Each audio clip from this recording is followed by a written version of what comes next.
heavy, bored. Also in the dialogue, and I mentioned this in the monologue too, right? That McCarthy, and with the one exception being Larry McMurtry too, probably writes these sorts of backwoods rural characters better than anyone I've ever read.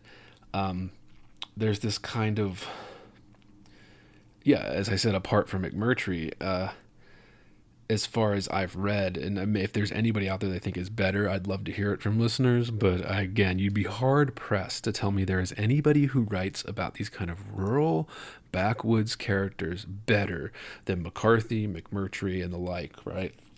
But this is where the dialogue comes in too. I say especially in the dialogue, right? So the characters, when they're not as educated, right? This is we're talking 1940s New Mexico and Texas, right? It's hard for a lot of us that didn't go through that to understand what the West was back then, especially in the rural parts. You know, the cities were, easy enough to imagine, but going back and seeing the rural parts where the rules were kind of made up as we went along, people going back and forth over the border, there wasn't as much scrutiny and passports as we would have today all the time. So, you can't cross back and forth over the border without showing papers. That really wasn't the case at the time, as this book makes clear. But more importantly, through the dialogue, through that simple dialogue, I just read you one excerpt. I'm going to read you more here later on. But as I mentioned in the monologue, there's this, the characters are uneducated, and therefore they have to be realistically have this kind of limited self-expression. Only so many thoughts that can be kind of made sense of in their head, right?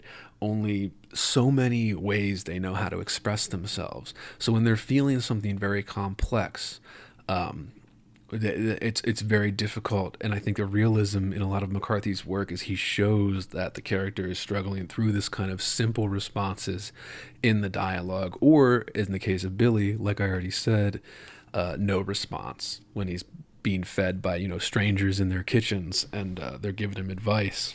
But this is why I wanted to call it's simple-minded, but it isn't stupid, right? Like, there's a difference. And I think this is something that McCarthy manages to capture. It's an in-between space between simple-minded and stupid, right? It's a realism. It's a realistic thing in these exchanges between characters. And it's not underrated because people understand this in terms of McCarthy's work and genius, but I just think it's something that should be recognized, especially for listeners that want to really engage with a book like this and McCarthy's larger body of work. I haven't read all of his stuff, but I've read a lot of it. I've read almost all of it. And as I said, he's an American icon. He's a master. He is the bar. Everybody else. Inner. resources, American resources.